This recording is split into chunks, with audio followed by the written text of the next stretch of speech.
Conexões.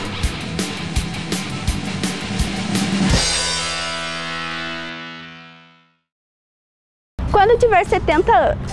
Quando tiver 70 anos, então vai acabar esta adolescência. Vou largar da vida louca e terminar minha livre docência. Vou fazer o que meu pai quer, começar a vida com um passo perfeito. Vou fazer o que minha mãe deseja, aproveitar as oportunidades de virar um pilar da sociedade e terminar o meu curso de Direito. Então, ver tudo em sã consciência quando acabar esta adolescência. O Conexões dessa semana vai ser um programa especial a Paulo Leminski, que completaria 70 anos no dia 24 de agosto.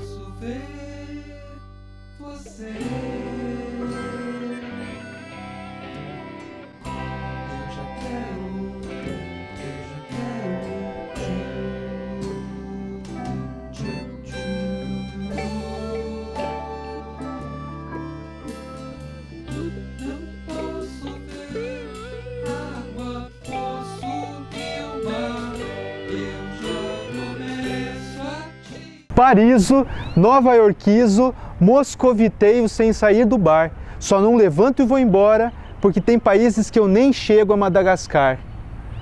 E o amor? O amor é um elo entre o azul e o amarelo. Acordei bemol, tudo estava sustenido. Só o fazia, só não fazia sentido. Tudo em mim anda a mil. Tudo assim, tudo por um fio, tudo feito. Tudo estivesse no cio, tudo pisando macio, tudo psil.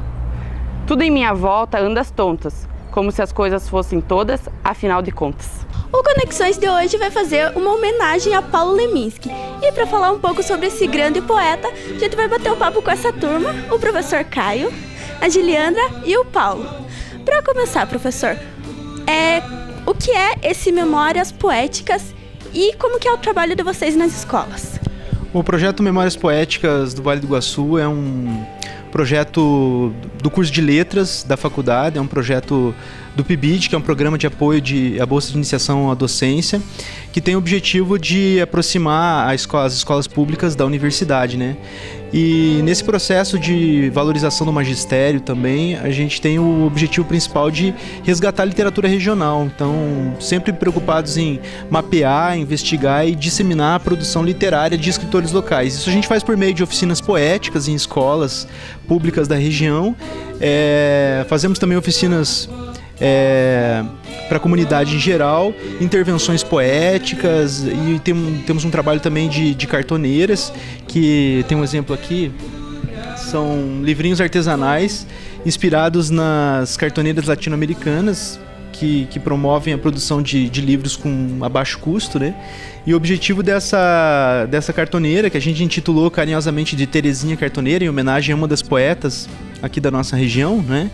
É distribuir, divulgar a literatura regional e incentivar a leitura também nos mais diversos setores da nossa comunidade.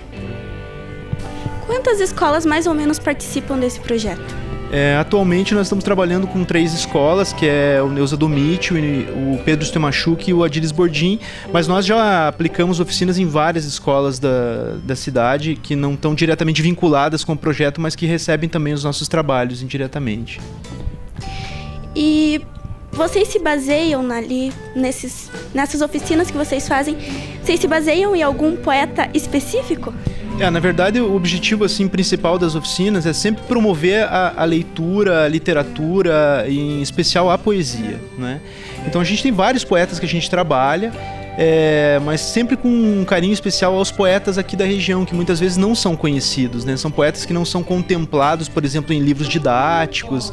Muitas vezes os próprios professores de língua portuguesa não conhecem muito esses poetas. Então o objetivo do projeto é levar esses poetas para a sala de aula, fazer com que esses poetas batam papo com os alunos, né? E, enfim, tem poetas também renomados assim, a nível nacional, mas o objetivo principal mesmo é valorizar os nossos poetas mesmo da região. Falando um pouco agora sobre o Paulo Leminski. Ele é um poeta curitibano bastante conhecido. Você pode falar um pouquinho sobre ele?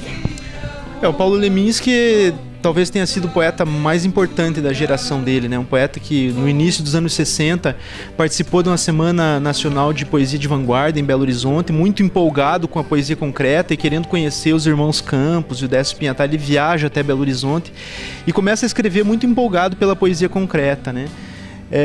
Mais tarde, nos anos 70, ele acaba se desvinculando um pouquinho do concretismo e se aproximando mais do tropicalismo, mas sempre produzindo uma literatura de alto repertório, né? Tem uma professora chamada Leila Perrone Moisés que chamava ele de samurai malandro, né? Por que samurai malandro? Porque ele, ao mesmo tempo em que ele trabalhava com humor e com a brejeirice, por exemplo, que é muito forte na literatura brasileira desde a obra de Oswald de Andrade, né?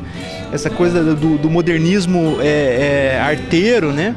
Ele tinha também um repertório muito forte de leituras eruditas, porque ele tinha estudado também no seminário, na juventude, então tinha uma cultura oriental muito forte, né, que depois vai influenciar ele a escrever os haikais, e vai ser um poeta também tradutor. Ele vai traduzir, né, de várias línguas, Yukio Mishima, ele vai traduzir Alfred Jarry, ele vai traduzir o John Lennon, ele vai traduzir Lawrence Ferlinghetti, John Fante, entre tantos outros, né? Então o Leminski, ele conseguiu, na geração dele, aí eu falo principalmente da poesia brasileira nos anos 70 e 80, mais especificamente, né? Ele conseguiu aliar essa coisa do rigor erudito, não é?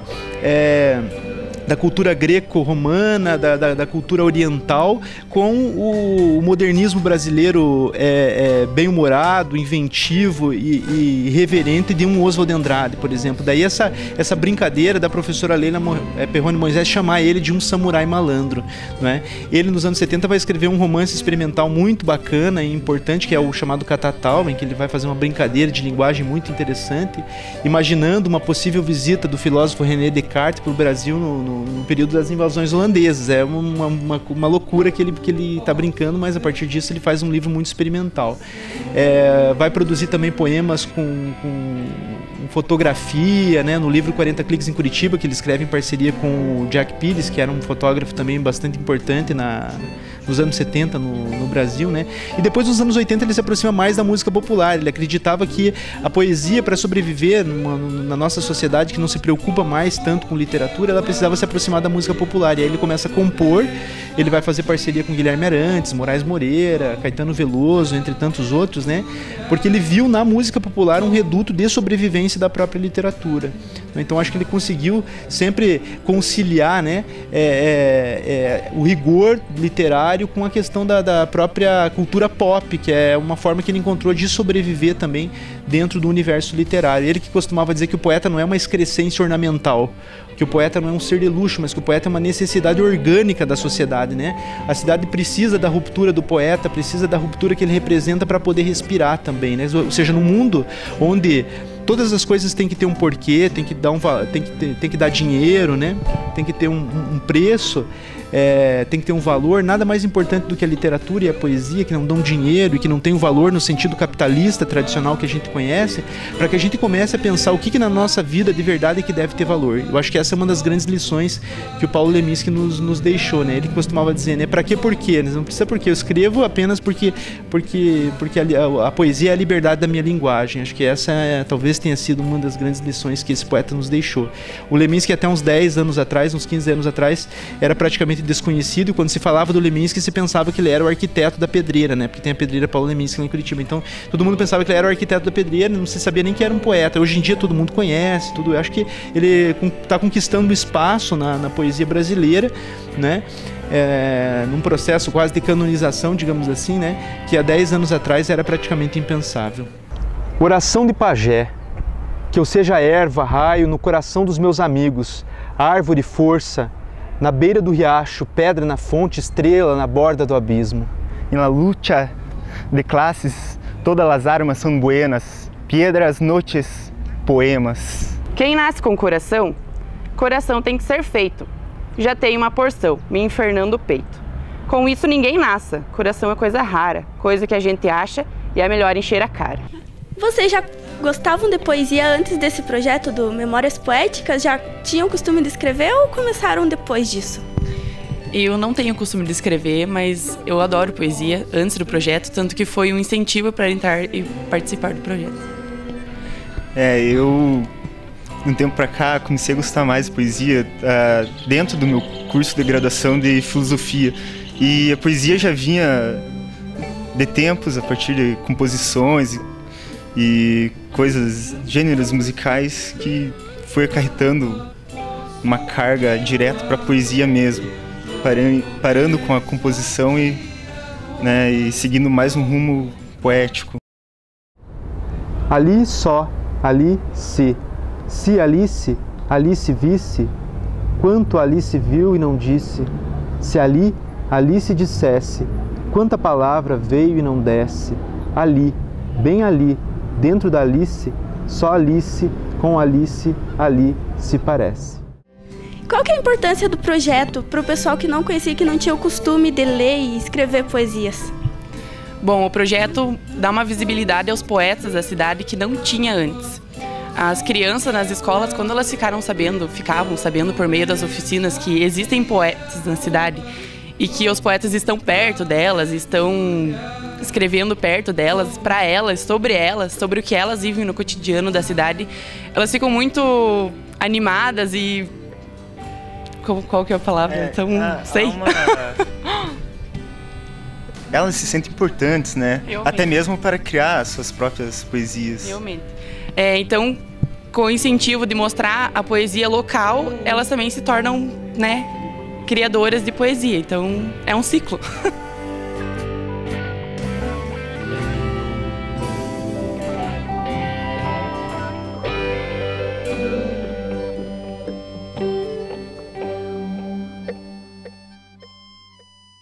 Com quantos Paulos?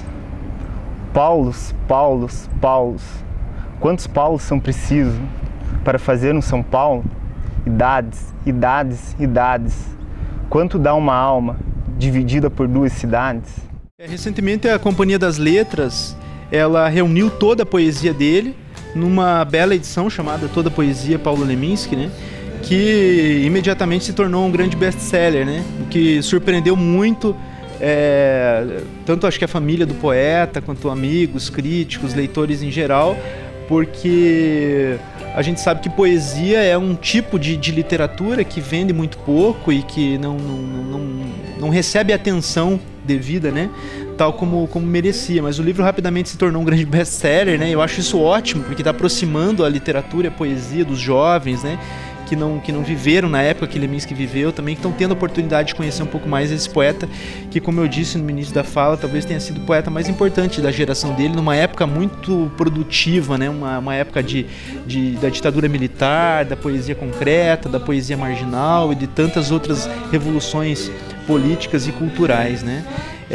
Logo depois da publicação do Toda a Poesia, né, como eu disse, saiu Vida, que reúne as 4 biografias que ele tinha escrito também nos anos 80, também foi editado agora pela Companhia das Letras. Eu espero que a obra dele continue sendo editada, continue sendo divulgada, porque eu acho que os leitores só têm a ganhar com esse poeta que consegue concentrar, né, dentro da mesma obra tanto rigor e tanta cultura pop, né, no sentido de produzir uma poesia que ao mesmo tempo é a de um samurai e a de um malandro.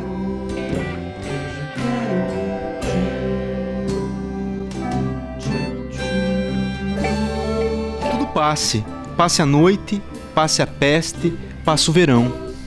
Passe o inverno, passe a guerra e passe a paz.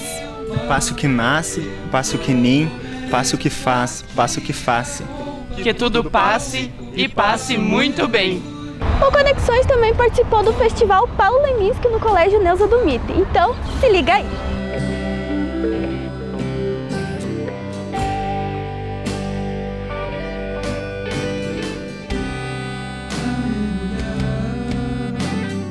A Lua no cinema de Paulo Leminski. A Lua foi ao cinema. Passava um filme engraçado. A história de uma estrela que não tinha namorado. Não tinha, porque era uma estrela bem pequena. Dessas que quando se apagam, ninguém vai dizer que pena. Era uma estrela sozinha. Ninguém olhava para ela. E toda a luz que ela tinha cabia numa janela. A Lua ficou tão triste com aquela história de amor que até hoje a Lua insiste, amanheça, por favor. O Festival Paulo Leminski iniciou-se após o convite do Núcleo Regional de Educação de nós participarmos da Caravana da Poesia. Com o intuito de envolver todos os alunos, não só alguns, nós resolvemos fazer esse festival justamente para demonstrar e mostrar o interesse e os talentos que nós temos na nossa cidade, na nossa escola, no nosso bairro. E eu acho que foi um dia muito proveitoso. Nós vimos os alunos mostrando seus talentos, nós vimos os alunos demonstrando o amor pela poesia que eles têm. Nós temos aqui na escola já uma certa carreira na poesia, né? Nós temos o concurso de poesia e eu acho que foi muito gratificante o trabalho de hoje. Meu nome é Paulo Leminski. Nasci em 1944 na cidade de Curitiba, no Paraná. Fui colaborador da revista Veja e do jornal Folha de São Paulo. Fui considerado um dos poetas mais instigantes da segunda metade do século XX. E fui para o céu no ano de 1989, depois de ter cumprido os meus sonhos, levando uma folha de papel.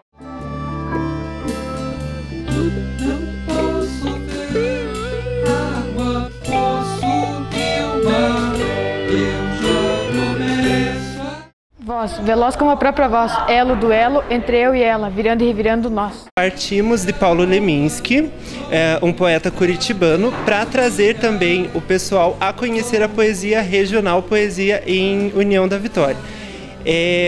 Os nossos trabalhos, então, eles possuem tanto poemas de Paulo Leminski, que há pouco tempo estaria completando mais um ano, né, nessa semana, e procuramos, então, a partir de um grande poeta paranaense, também trazer o pessoal à realidade poética da nossa cidade, que é o nosso propósito enquanto Memórias Poéticas do Vale do Iguaçu.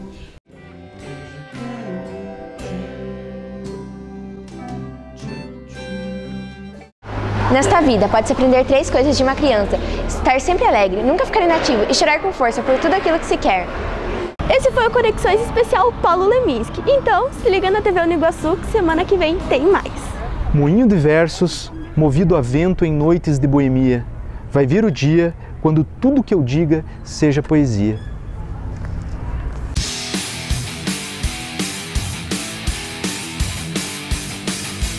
Conexões, conexões.